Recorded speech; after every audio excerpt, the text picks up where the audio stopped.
তোমাদের জন্য আজকে নিয়ে এসেছি ইতিহাসের সোনার কাঠি।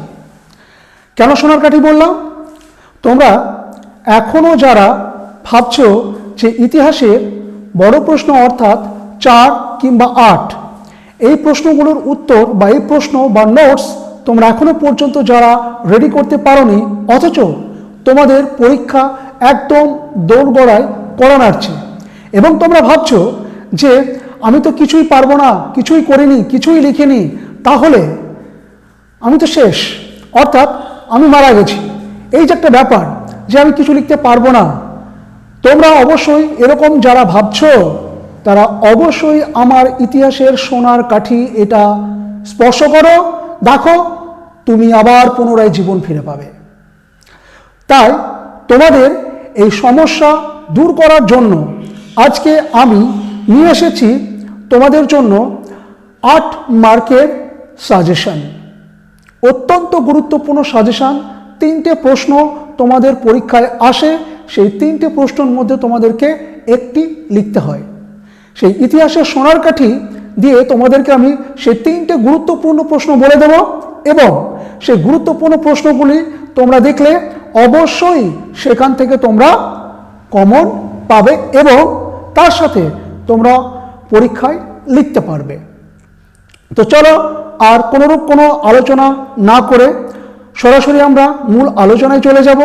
তার আগে আমি তোমাদেরকে আজকে মাধ্যমিক অনলাইন গাইড চ্যানেলের পক্ষ থেকে বাইরন স্যার ইতিহাস বিষয়ের তোমাদেরকে আন্তরিক অভিনন্দন এবং তোমাদের পরীক্ষা ভালো হোক এই কামনা করছি।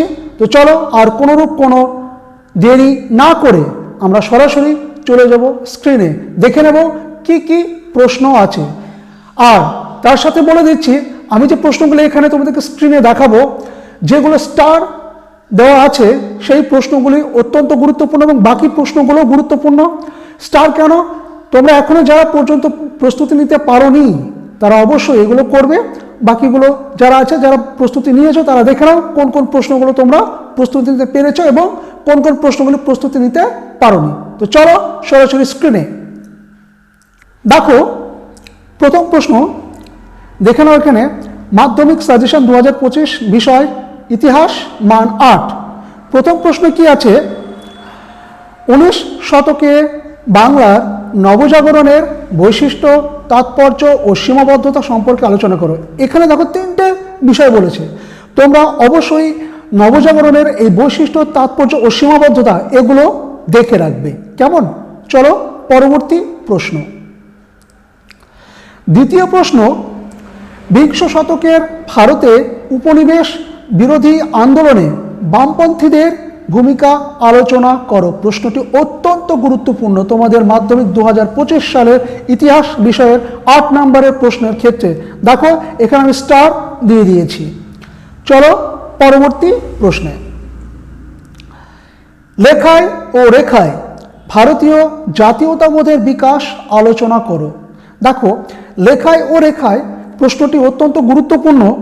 কেন? লেখায় ও রেখায় বলতে কি বোঝাচ্ছে? যে সাহিত্য, অর্থাৎ বঙ্কিমচন্দ্র চট্টোপাধ্যায় আরও যারা আছেন, যারা সাহিত্যে লিখেছেন এবং লিখে আমাদের ভারতের জাতীয়তাবোধের বিকাশ ঘটিয়েছেন বা সঞ্চার ঘটিয়েছেন, সেই সম্পর্কে তোমাদের এই প্রশ্নের উত্তরটি করতে হবে। এটা গেল 3 নম্বর প্রশ্ন। পরবর্তী প্রশ্ন দেখে নেব 4 নম্বর। মহাবিদ্রোহের গুরুত্ব, চরিত্র ও প্রকৃতি বিশ্লেষণ করো। অত্যন্ত গুরুত্বপূর্ণ। দেখো প্রশ্নটা আমি স্টার দিয়ে রেখেছি, অত্যন্ত গুরুত্বপূর্ণ। তোমরা অবশ্যই এই প্রশ্নটি প্রস্তুতি নিয়ে রাখবে বা প্রশ্নের উত্তরটি প্রস্তুতি অবশ্যই নিয়ে রাখবে। কেননা এই প্রশ্নটি এতটাই গুরুত্বপূর্ণ, আমি বলছি যে ম্যাক্সিমাম টেস্ট পেপার বা বিভিন্ন জায়গায় আমি প্রশ্নটা বারবার দেখেছি, তাই তোমাদেরকে প্রশ্নটা আমি দিলাম। অবশ্যই তোমরা এটা প্রস্তুতি নিয়ে রাখবে। পরবর্তী প্রশ্ন, সশস্ত্র বিপ্লবী আন্দোলনে, অর্থাৎ 5 নম্বর প্রশ্ন, সশস্ত্র বিপ্লবী আন্দোলনে নারীদের ছাত্র সমাজের ভূমিকা আলোচনা করো। এখানে দেখো প্রশ্নটি এরকম আসতে পারে, সশস্ত্র বিপ্লবী আন্দোলনে নারীদের ভূমিকা আলোচনা করো, অথবা সশস্ত্র বিপ্লবী আন্দোলনে ছাত্র সমাজের ভূমিকা আলোচনা করো। তাই আমি দিয়ে রেখেছি, অবশ্যই এই প্রশ্নটির উত্তর তোমরা দেখে রাখবে। পরবর্তী প্রশ্ন অর্থাৎ লাস্ট প্রশ্ন আজকের, দেখো, মানুষ, প্রকৃতি ও শিক্ষার সমন্বয় বিষয়ে রবীন্দ্রনাথের চিন্তার সংক্ষিপ্ত বিবরণ দাও। প্রশ্নটি অত্যন্ত গুরুত্বপূর্ণ, দেখো আমি স্টার দিয়ে রেখেছি। প্রশ্নটি অবশ্যই তোমরা প্রস্তুতি নিয়ে রাখবে, কেননা এরকম যেন না হয় যে প্রশ্নটি আসলো তুমি লিখতে পারলে না, মন খারাপ করলে। তাই তোমাদেরকে আমি আমার আলোচনা প্রথমেই বলেছি ইতিহাসের সোনার কাঠি। তো এই ছিল আজকের আলোচনা। দেখো আমি 3টে স্টার তোমাদেরকে দিয়েছি, 3টে প্রশ্ন অবশ্যই তোমরা দেখে রাখবে। দেখা হচ্ছে পরবর্তী ভিডিওতে, ততক্ষণ তোমরা ভালো থেকো, সুস্থ থেকো, ধন্যবাদ।